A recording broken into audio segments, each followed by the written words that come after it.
Sir నమస్కారం sir. నమస్తే. Sir RGV గారి పైన రీసెంట్‌గా కేసు నమోదైంది. నోటీసులు కూడా అందుకున్నారు ఆయన. అయితే ఈ కేసుని కొట్టేయాలి, క్వాష్ చేసేయాలని చెప్పేసి ఆయన ఒక పిటిషన్ ఏస్తే హైకోర్టు మాత్రం ఆయనకు షాక్ ఇచ్చేసింది. సో క్వాష్ చేయడానికైతే లేదు. మీరు అరెస్టుని తప్పించుకోవాలనుకుంటే మీరు బెయిల్‌కి వెళ్ళండి అని చెప్పేసి ఒక అడ్వైజ్ అయితే ఇచ్చేసింది. మరి ఏం చెప్తారు దీని గురించి? అరెస్ట్ అయ్యే అవకాశాలు అయితే కనిపిస్తున్నాయని అనుకోవచ్చా సార్? అరెస్ట్ అయ్యే అవకాశాలు కనిపిస్తున్నాయా లేదా, కల్పించారా లేదా అంటే, ఒకటి ఆయన క్వాష్ చేయమని కోర్టుని అడగటం అనేది సమంజసమే. కాదని చెప్పేసింది కోర్టు, అయిపోయింది. సో ఇప్పుడు యాంటిసిపేటరీ బెయిల్కి వెళ్ళాలి ఆయన. ముందస్తు బెయిలు అంటారు తెలుగులో. ఓకే, ముందస్తు బెయిల్కి వెళ్ళండి అనేది సజెషన్ ఇచ్చిందా కోర్టు? ఇస్తే ఒకవేళ అదే డెసిషన్ అయితే ఇచ్చి తీరాలి. ఇస్తే ఆయన జైలుకి వెళ్ళడం. అలా కాదు, మీరు క్వాష్ చేయడం కుదరదు, కేసును ఎదుర్కోండి అని కనుక చెప్పుంటే ఆయన అరెస్ట్ అవ్వాలి. అరెస్ట్ అయిన తర్వాత బెయిల్ మూవ్ చేసుకుంటారు, బెయిల్ వస్తుంది. లేకపోతే కింది కోర్టులో రాదే పై కోర్టులో వస్తుంది, పై కోర్టులో రాకపోతే మరో చోట వస్తుంది. యాంటిసిపేటరీ బెయిల్ కూడా ఈ కోర్టులో రాకపోతే ఇంకో కోర్టులో హైకోర్టుకు పెడతారు, సుప్రీంకోర్టు దాకా వెళ్ళొచ్చు. మొన్న కస్తూరి గారి విషయం కూడా అదే జరిగింది. యాక్చువల్గా ఆవిడకి సుప్రీంకోర్టుకు వెళ్ళే అవకాశం ఉంది. ఆ అవకాశం ఆవిడకి ఇవ్వకుండా అరెస్ట్ జరిగింది. సో ఆ ప్రయత్నం చేయవచ్చు, నో ఇష్యూస్. అరెస్ట్ అయినా పెద్ద ప్రమాదం ఏం కాదు. ఆయన నోటీసులు తీసుకున్న తీరు చూస్తే అర్థమవుతుంది. ఆయన ఏమాత్రం కంగారు పడలేదు, టెన్షన్ పడలేదు.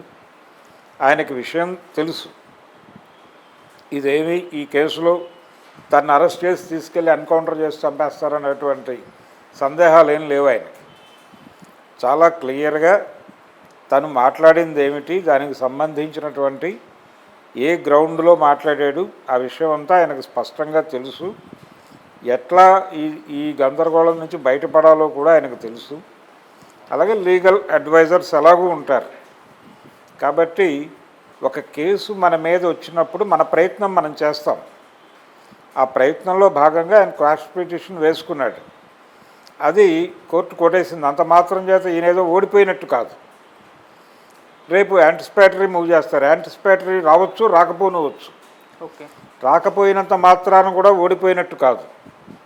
అరెస్ట్ అవుతాడు, బెయిల్ తీసుకుంటాడు, షూరిటీలు పెట్టుకుని బయటకు వస్తాడు. ఆయన కండిషనల్ బెయిల్ అయినా ఇస్తారు. ఆ కండిషన్స్ రిలాక్స్ చేయించుకుంటాడు 4 రోజుల తర్వాత. రిలాక్స్ చేసుకున్న తర్వాత కంటెస్ట్ చేస్తాడు ట్రయల్లో ఈయనే గెలవచ్చు, కేసు కొట్టేయచ్చు, ఆయన బయటకు వచ్చేయచ్చు. మరి అప్పుడు ఈ రోజున చాలామంది ఆయనకేదో నోటీసులు సర్వ్ అవగానే అరెస్ట్ అయిపోతున్నాడని, అలాగే హైకోర్టులో చుక్కెదురు అయిపోయింది రామ్ గోపాల్ వర్మ పని అని ఇవన్నీ వ్యాఖ్యానాలు చేసిన వాళ్ళు ఈ మాటలకు అప్పుడు సమాధానం చెప్పాలి కదా, కేసు కొట్టేసిన రోజు. ఇప్పుడు బెయిలు ఇవ్వని కేసులు, బెయిలు 4 సార్లు 5 సార్లు రిజెక్ట్ అయిన కేసులు కూడా సరైన సాక్ష్యాధారాలు లేవు అని, లేదు ప్రాసిక్యూషన్ సమర్పించినటువంటి సాక్ష్యాలు అంత పరిగణనలోకి తీసుకోదగినవి కాదు అని కోర్టు భావించి కొట్టేసిన సందర్భాలు అనేకం ఉన్నాయి. ఓకే, చిన్న చిన్న కేసుల్లో కాదు, టాడా యాక్ట్ లాంటివి పెట్టిన కేసుల్లో కూడా కొట్టేసిన కేసులే అధికం. కాబట్టి రామ్ గోపాల్ వర్మ భయపడాల్సిన అవసరం ఏం లేదు. ఆయన టెన్షన్ పడటం లేదు కూడా. ఆయనకు తెలుసు జరగబోయేది ఏమీ కాదు అనే విషయం ఆయనకు తెలుసు. అందుకనే చాలా రిలాక్స్డ్గా ఉన్నాడు. ఆ రోజు కూడా నిజానికి ఈలోపు విచారణ కార్యక్రమం ఒకటి ఉంటుంది, ఆయన పిలిచి అడుగుతారు. ఈ విచారణ అనే కార్యక్రమం కూడా ఇప్పుడు మొన్న ఎలాగైతే నోటీసులు సర్వ్ చేయడానికి వచ్చిన వాళ్ళు ఆయనతో సెల్ఫీలు దిగారు, అలాగే రేపు విచారణకు వెళ్ళినప్పుడు కూడా సెల్ఫీలు దిగుతారు. అంతే, అంతకుమించి ఏముండదు హడావిడి. ఆయన ఏమి ఎవరి పర్సనల్ స్పేస్లోకి వెళ్ళాడా అంటే దానికి సంబంధించిన ఆర్గ్యుమెంట్లు కోర్టులో చెప్పుకుంటారు. వాళ్ళు పర్సనల్ స్పేస్కి వెళ్ళి వాళ్ళని గాయపరిచే పద్ధతిలో ఏదైనా జరిగిందా అంటే కొన్ని ఇన్సిడెంట్లు ఉండొచ్చు. అంటే స్పెసిఫిక్గా పప్పు అనేటువంటి ఒక ట్రోల్ జరిగింది, ఒక బ్రాండింగ్. ఆ బ్రాండింగ్ ఆల్రెడీ జరిగిన బ్రాండింగ్ని నేను నా సినిమా కోసం వాడుకున్నాను అంటాడు ఆయన. అంటే మమ్మల్ని రెడిక్యూల్ చేశారు, మమ్మల్ని అపహాస్యం చేశారు అని కనుక అంటే, నేను కొత్తగా చేసింది కాదు, ఇది నా క్రియేషన్ కాదు, ఆల్రెడీ ఈ బ్రాండ్ అయిపోయిన తర్వాత ఇలా బ్రాండ్ అయింది అని నన్ను నా సినిమాలో చెప్పాను అంతవరకే. అంటే కోర్టు యాక్సెప్ట్ చేసి తీరాలి కదా. ఈ బ్రాండింగ్ అనేది ఆ సినిమా కంటే ముందే జరిగింది. సో ఇలా ఆ టైంకి లీగల్ ఎక్స్పర్ట్స్ చాలామంది ఉంటారు, జ్ఞానులు. వాళ్ళు దీని నుంచి ఎలా బయటపడాలో వాళ్ళు మార్గాలు అన్వేషిస్తారు. ఇది పెద్ద ఇష్యూ కాదు. అనేక కేసులు ఇలాంటివి గతంలో అనేక మంది మీద పెట్టారు, రకరకాలుగా బయటకు వచ్చేసారు. అందుకని రామ్ గోపాల్ వర్మలో ఆ టెన్షన్ లేదు. ఆయన హ్యాపీగానే ఉన్నాడు. ఓకే.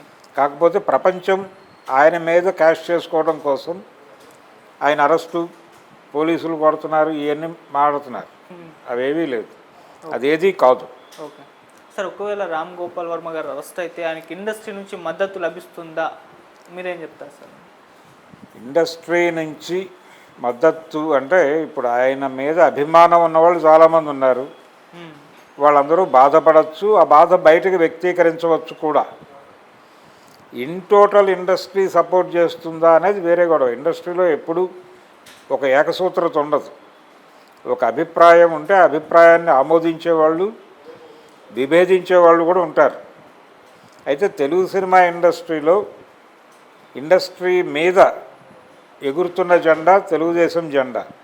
చాలా స్పష్టంగా ఇంకా క్లియర్గా చెప్పాలంటే ఇండస్ట్రీ మీద కమ్మ జెండా ఎగురుతోంది. ఇది ఫ్యాక్ట్.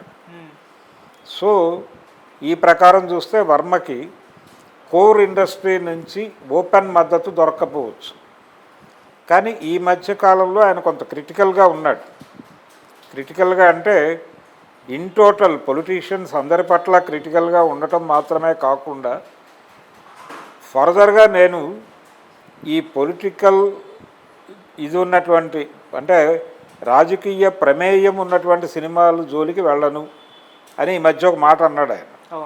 సో ఇవన్నీ కన్సిడర్ చేసి ఎందుకు అనవసరంగా దీన్ని రచ్చ చేస్తున్నారు అనే ఉద్దేశంతో కోర్ ఇండస్ట్రీ కూడా మాట్లాడవచ్చు. అంటే ఒక మనిషి ఆల్రెడీ ఆ మాట అనేసిన తర్వాత ఇప్పుడు దాడి జరగటం అనేది తిరిగి అతన్ని పాతదారిలోకి వెళ్ళమని చెప్పడమే అవుతుంది.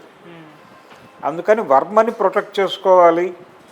అలాగే వర్మ చుట్టూ ఉన్నటువంటి ఒక అభిమానులు, అలాగే ఆయన అడ్మైరర్స్ ఉన్నారు. ఆయన అడ్మైర్ చేసేవాళ్ళు చాలామంది ఉన్నారు. వీళ్ళందరినీ కూడా లూజ్ అవుతారు కదా. అందుకని ఒక వాతావరణం పాడవుతుంది